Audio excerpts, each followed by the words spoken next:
Entonces vamos a ver ahora los núcleos de la base, ¿verdad? Que son núcleos, es decir, son reuniones de neuronas que están en la base del cerebro. Aquí les voy a poner un dibujito. Si han visto estos cortes, a lo mejor los vieron cuando estaban estudiando anatomía ahí de la cara lateral del cerebro y vieron estos cositos aquí negros, que en verdad son sustancia gris. Esta sustancia gris es de la que vamos a hablar hoy. Esta sustancia gris, sobre todo esta y esta, son estos mismos. Estos cortes, este corte aquí es el corte a través de esto, esto y esto. Entonces, tenemos aquí, ¿verdad? El cuerpo estriado. El cuerpo estriado se compone del núcleo caudado y el núcleo lenticular. El núcleo caudado es este núcleo que es el verde aquí, que tiene una cabeza, un cuerpo y una cola. Y la cabeza está en comunicación estrecha con el núcleo lenticular. Este núcleo lenticular se llama así porque es como un lente, como el lente del cristalino, pues. Núcleo lenticular. Este núcleo lenticular a la vez es triangular y triangular con una punta hacia adentro, como lo vemos aquí, es como triangular. Tiene una punta que es hacia medial y una base que es hacia lateral. Hacia medial, ¿verdad? Está el globo pálido y hacia lateral está el putamen. Dentro del núcleo lenticular, que es el azul, está putamen y globo pálido. Al final de la colita está el núcleo amigdalino, ¿verdad? Y el claustro, que no está aquí, lo vamos a ver en los cortes, que su función como tal no se desconoce. La función del núcleo amigdalino ayuda con el reconocimiento de las caras. Yo creo que lo tengo dañado o no existe, porque a mí, para yo recordar la cara de una persona relacionada con su nombre, cómo se llama, soy malísimo. Mi estrategia siempre es con el paciente decirle, o hay veces, no solamente con el paciente, sino que hay veces que una enfermera o sí, una enfermera o un trabajador en el hospital, entonces me pide el favor de un récipe o que lo vea, y entonces cuando le voy a hacer el récipe, mi cerebro dice, ¿cómo es que se llama? No me acuerdo. No es porque no le preste atención, sino que no me acuerdo. Entonces mi estrategia siempre es pedirle el apellido. ¿Cómo es que tu apellido? Entonces, claro, la mayoría siempre entonces me dice de una vez el nombre y apellido, pero cuando me dicen nada más el apellido me friego, tengo que preguntar el nombre, ajá. Pasó la pena, pues. Pero bueno, eso con el reconocimiento de las caras. Y también ayuda a que el miedo activa el sistema nervioso simpático. Activa el sistema nervioso simpático. Ajá, esos son los núcleos de la base. El rojo es el tálamo, pero el tálamo no es parte de los núcleos de la base. Solamente que él está allí, ¿verdad? Él está allí cerca de ellos, pero no es parte de lo que se llama núcleos basales, o también se le llaman ganglios basales. No me gusta usar el nombre ganglios basales porque son cuerpos neuronales que están dentro del sistema nervioso central, y yo les dije que ganglios se le llama cuando los cuerpos neuronales están fuera del sistema nervioso central. Entonces, ¿qué sucede? ¿Verdad? Ellos también, lo que dentro de ellos participan también lo que es la sustancia negra, ¿verdad? Que, como les dije, tiene bastante dopamina y son inhibidores. ¿Se acuerdan cuando di sinapsis? ¿Verdad? Que habían sinapsis que son excitatorias y las que son inhibitorias. Las excitatorias es lo normal, como lo vieron. Las inhibitorias son que más bien cuando llega el impulso, o sea, cuando en el momento que se comunica, ¿verdad? La sustancia, el neurotransmisor, en la otra neurona, en vez de decirle que continúe el impulso nervioso, le dice que no continúe, que no se le ocurra excitarse. Entonces es una más bien inhibitoria. Entonces, Es más bien de decirle a esa neurona que no se contraiga. Profesor, pero ¿en qué momento yo necesitaría una inhibición? Por ejemplo, cuando ustedes van a lanzar, vas a lanzarle algo a alguien que, no sé, eh, le estás lanzando algo. Estás lanzando algo. Para lanzar en el codo, ¿qué sucede? Una extensión del codo. ¿Y quién la hace? El tríceps. ¿A través de qué nervio? No, profe, no me esté preguntando tanto, que eso ya se me olvidó, morfodo. No se te ha olvidado, tienes que acordarte que tríceps lo inerva el radial. El radial, y dentro del radial están unas neuronas, ¿verdad? Unas neuronas que vienen de C7, C8. Entonces, tú hiciste esa extensión del codo a través de el tríceps con el radial. Bueno, cuando tú hiciste eso, automáticamente hay unas neuronas desde que vienen del cerebro que son lo que se llama vía extrapiramidal. Es decir, que le dicen a la motoneurona inferior, pero la motoneurona inferior que va al braquial, porque entonces lo contrario a extender, que es flexionar. La flexión del codo, ¿quién la hace? El braquial. ¿Y por quién está inervado el braquial? El mediano. Entonces, así como tú enviaste una excitación al radial, a las neuronas del radial que están en la médula espinal, tú le envías también una inhibición al mediano, diciéndole ni se te ocurra contraerte, porque si te contraes, no se va a ejecutar el movimiento. Entonces ahí, en ese caso, hay una inhibición al mediano en ese momento. O sea, eso es fracción de segundo. Nada más para ese momento no te vayas a contraer. Entonces por eso ellos ayudan en esos movimientos. Entonces la sustancia negra más bien tiene dopamina y es inhibitoria, y el núcleo subtalámico tiene los neurotransmisores de glutamina y son excitatorios. Entonces, los núcleos basales, perdón, fíjense que para darles aquí un, eh, o sea, lo que finalmente quiero que les quede, fíjense, ¿quién es esta línea gruesa? Esta es la primera neurona, la primera motoneurona de la vía motora. La primera motoneurona de la vía motora que está en la circunvolución precentral de la circunvolución precentral del lóbulo frontal, ¿verdad? Ella, cuando tú vas a ejecutar un movimiento como el de la extensión del codo, envía su impulso nervioso, baja por todo el cuento que ya sabemos, por el distribuidor la araña, por todo eso, ¿verdad? Y llega al asta anterior de la médula espinal. Ella hace ese movimiento, pero no lo puede hacer solo si otras neuronas no le dicen más o menos para que lo hagas a la perfección. De ahí entonces viene información desde el núcleo caudado, el núcleo lenticular, la sustancia negra, todas ellas se interconectan, que son los núcleos de la base, envían información a la sensitiva, y de la sensitiva envía información a la motora, y de allí sale la información. ¿Se acuerdan que cuando veíamos corteza frontal habían aferencias desde el tálamo? ¿Sí? Búsquenlo para que vean. Habían eferencias desde la corteza sensitiva. Entonces, para que vean que fíjense que estamos integrando todo. ¿Por qué? ¿Por qué tú necesitas eso? Porque si tú vas corriendo, ¿verdad? Suponte que tú vas corriendo por una acera lisa. Vas corriendo, alguien te estaba persiguiendo. Vas por esa acera lisa. Tu cerebro va recibiendo la información desde tus pies. Por eso es que la planta de los pies es muy sensible. Tú te medio pisas y lo sientes. O por ejemplo el típico caso de una piedra en el zapato. Y entonces cuando tú sacas la piedra del zapato, ves que una piedrita chiquitica. Y tú sentías en el pie que era un peñón que tenías en el zapato.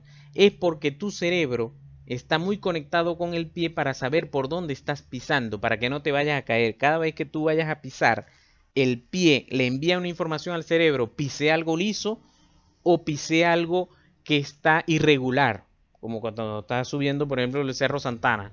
Te vive cayendo porque eso es un terreno ahí que se resbala, que hay muchas piedras, todo eso. Toda esa información se la envía, toda esa sensibilidad que sube por la vía espinotalámica, llega al tálamo y del tálamo se le envía a la sensitiva y de la sensitiva a la motora, diciéndole, mira, ya, ya estamos en un terreno pedregoso. Por ejemplo, entonces, como les decía, tú vas corriendo una acera lisa, pero de repente caes en las calles de Coro, ¿verdad? Creo que ya ese ejemplo se lo puse. Caes en la calle de Coro que en la zona colonial, entonces poco de piedra, tú disminuyes la velocidad porque te puedes caer, porque tú sientes en tus pies que no tienes la misma estabilidad. Y eso lo integra en los núcleos de la base con el tálamo y envían esa información ahí arriba. Entonces, la primera motoneurona envía la información, hey, no vayas tan rápido porque nos podemos caer. ¿Eh? Eso es prácticamente la función, en resumen, toda la función de, el, de los núcleos de la base. Entonces, aquí están, si ustedes hacen unos cortes, ¿verdad? Aquí tenemos corte A, corte B, como se pueden imaginar, esto es del Nether. Entonces, fíjense, primero tenemos cabeza del núcleo caudado. Si tú haces un corte a esto y lo ves desde arriba, ¿qué vas a ver? Cabeza del núcleo caudado, después hacia lateral, núcleo lenticular, luego hacia medial, el tálamo, y luego atrás la cola del núcleo caudado. Aquí lo vemos. Cabeza del núcleo caudado, hacia lateral, el núcleo lenticular con su putamen por fuera y globo pálido por dentro. Luego hacia medial el tálamo, hacia atrás y a medial el tálamo. Y más atrásito la cabeza de la cola del núcleo caudado. Perdón, la cola, aquí está, la cola del núcleo caudado. Igual es prácticamente esto el mismo corte. Cabeza del núcleo caudado, lenticular, tálamo, cola del núcleo caudado. Esto que vemos más hacia afuera, esta línea es el claustro, que era el otro que les había dicho aquí, el otro núcleo basal que se desconoce su función. Entre ellos hay sustancia blanca, que eso es parte de la clase de diencéfalo. Esto es cápsula interna entre el lenticular, la cabeza del núcleo caudado y el tálamo, es cápsula interna. Se los nombro porque, a pesar de que no hemos visto diencéfalo, porque lo van a ver a cada rato, lo van a leer por allí, porque por aquí pasan las neuronas que vienen bajando de la corteza cerebral, que son parte de la vía piramidal. Pasan por la cápsula interna. Las neuronas corticoespinales, vía piramidal, pasan por la cápsula interna. A esto se le llama cápsula interna entre el núcleo lenticular y el claustro, y entre el claustro y esta corteza cerebral, que es el lóbulo de la ínsula, se le llama cápsula extrema. Pero explicar eso no es parte de la clase, sino en diencéfalo. Entonces ve, aquí cuando tú abres el lóbulo, la cisura lateral o de Silvio, te encuentras con el lóbulo de la ínsula. Y dentro del lóbulo de la ínsula es que te vas a encontrar a los núcleos de la base. Entonces aquí está el núcleo lenticular, núcleo caudado con su colita, que termina en el núcleo amigdalino. Esto, miren, esto es la relación que existe entre el núcleo caudado, que es este, y esto que es la cavidad, el ventrículo lateral. ¿Se acuerdan que el ventrículo lateral, hacia adelante tenemos un cuerno frontal, hacia atrás un cuerno temporal y hacia abajo, perdón, hacia atrás un cuerno occipital y hacia abajo un cuerno lateral, que es donde hay líquido cefalorraquídeo? Se tienen que aprender estas relaciones. Sinceramente, a mí me costó mucho entenderlas y me las grabé prácticamente al caletre, porque yo no había encontrado un dibujo entre comillas tridimensional, y este es el que más he conseguido. Y se los coloqué aquí escrito como es, porque en algún momento de los exámenes pueden salir. Imagínense que a mí me lo mandaron a aprender porque yo hice electromedicina un semestre, es 2 semestres de electromedicina. Y cuando yo pasé entonces por aquí, por sistema nervioso, porque se ve morfo, y me hablaban de esto, o sea, me estaban hablando en chino. Entonces, yo ahora es que vengo a entender, fíjense que la cabeza se relaciona con el asta anterior. Eh, Parte del cuerpo se relaciona, ¿verdad? Con el cuerpo del ventrículo lateral. Y la cola se relaciona con el asta inferior, el cuerno inferior. Entonces aquí van viendo, ¿eh? La cabeza del núcleo caudado forma la pared lateral del cuerno anterior del ventrículo lateral. El cuerpo del núcleo caudado forma el piso del ventrículo. Fíjense que aquí pareciera que formara el piso también, pero lo que pasa es que la cabeza tiende a ser más lateral. Entonces aquí forma el piso del cuerpo del ventrículo lateral y la cola viene a ser parte del techo porque está por encima del cuerno inferior del ventrículo lateral. Esas se lo pueden pedir, relaciones entre el núcleo caudado y el ventrículo lateral. Aquí está otra vez. El ventrículo lateral, aquí está el cuerpo. Fíjense que la cabeza del núcleo caudado está lateral al cuerno anterior, que es este. Este es el cuerno anterior del ventrículo lateral. Aquí está otra vez. Cuerno anterior, esto es un corte coronal. El cuerno anterior del ventrículo lateral y hacia lateral está la cabeza, ya prácticamente el cuerpo del núcleo caudado. Estos son el tálamo, núcleo caudado, núcleo lenticular, cápsula interna por donde vienen los axones en la vía piramidal, putamen, globo pálido, claustro. Y esto es el cuerno inferior del ventrículo lateral, y aquí está la cola del núcleo caudado que está ayudando a hacer el techo del ventrículo, del cuerno inferior del ventrículo lateral. Recuerden que entonces el ventrículo lateral se comunica con el tercer ventrículo a través de esta flechita que está aquí, que es el agujero de Monro. Agujero de Monro. Y el tercer ventrículo con el cuarto ventrículo se comunica a través del acueducto de Silvio, que lo vimos en la clase anterior.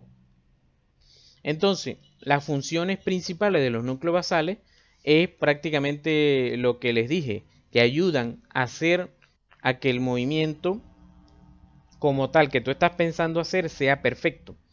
Entonces, ayudan a la regulación del movimiento voluntario, aprende las habilidades motoras, como tú vas a escribir, por ejemplo, eso te lo ayuda a hacer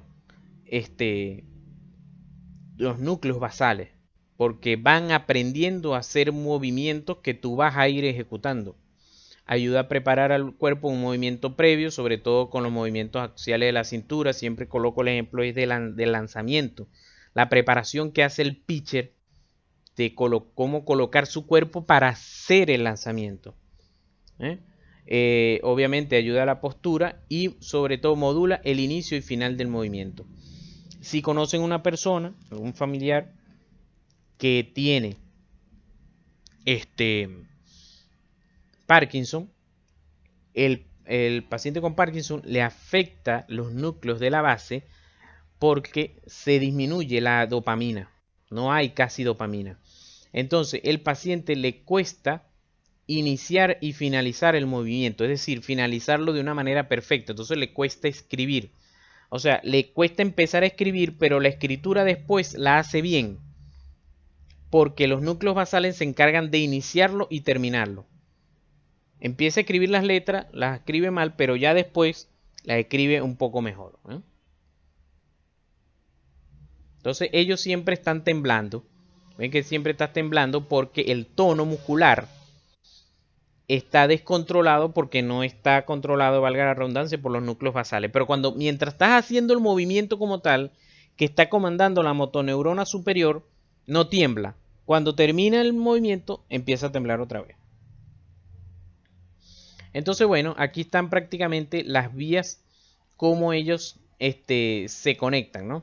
Porque el libro habla de que el núcleo caudado y el putamen, es decir, el núcleo caudado y este es el caudado, y el putamen forman un núcleo también llamado, o sea, entre ellos dos forman algo que se llama cuerpo estriado o núcleo estriado, para que sepa. Entonces, ellos reciben aferencias. ¿De dónde? Corticoestriadas, porque van al cuerpo estriado. Por eso se lo puse aquí entre paréntesis y estriado. Corticoestriadas, ¿ves? Esta que de la corteza, aquí. Y de la corteza, aquí. ¿Mm?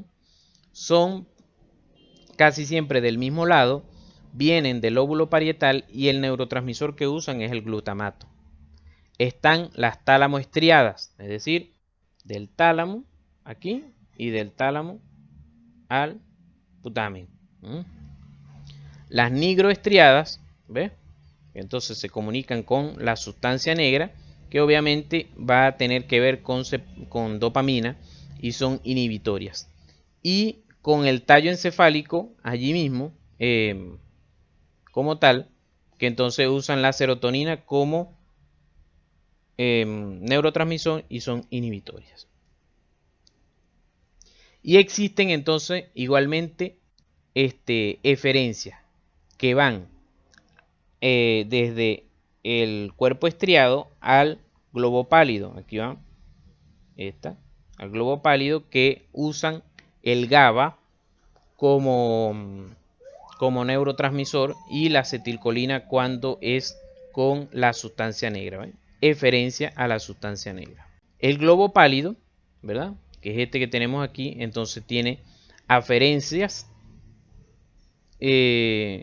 con el núcleo estriado, ¿verdad? Pero usan el GABA y eferencias de con quién se comunica él. Entonces se va a comunicar con el tálamo, fíjense, ansa lenticular, con el subtálamo y con el mesencéfalo.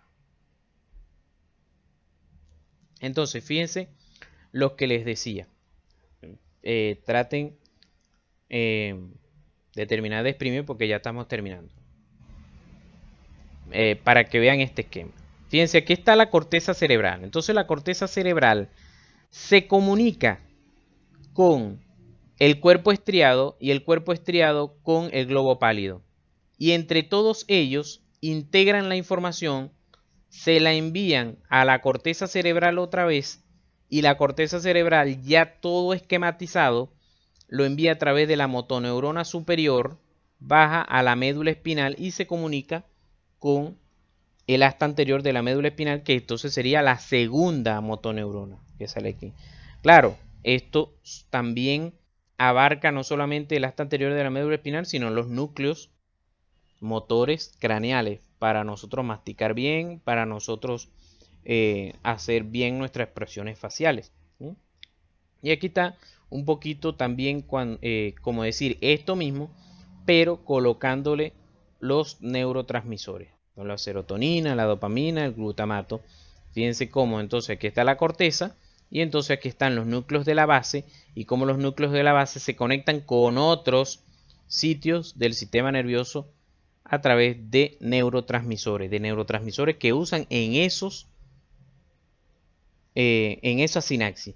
¿Por qué es importante estos neurotransmisores? Porque estos neurotransmisores, como en el caso del paciente con Parkinson, estos neurotransmisores, si faltan, entonces yo los puedo sustituir con medicamentos que son dopamina y que entonces el paciente pueda restablecer sus funciones de los núcleos basales.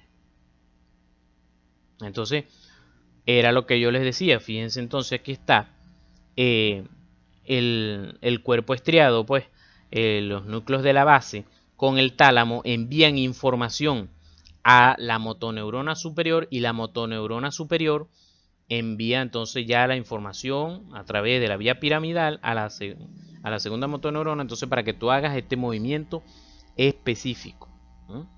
Porque cuando el cerebro le ordena a un músculo que se contraiga, el cerebro no le dice que se contraiga todo el músculo, sino a parte del músculo, a partecitas del músculo que necesito específicamente para yo poder hacer un movimiento perfecto. Siempre coloco el movimiento de escribir, un movimiento muy perfecto que debes hacer de los dedos del, de los músculos del pulgar, de los músculos del índice. Entonces esa inervación va con especificaciones de cada neurona, a qué neurona es que se lo va a decir y esta neurona específica se lo dice a estas fibras musculares de este músculo, no todo el músculo se va a contraer.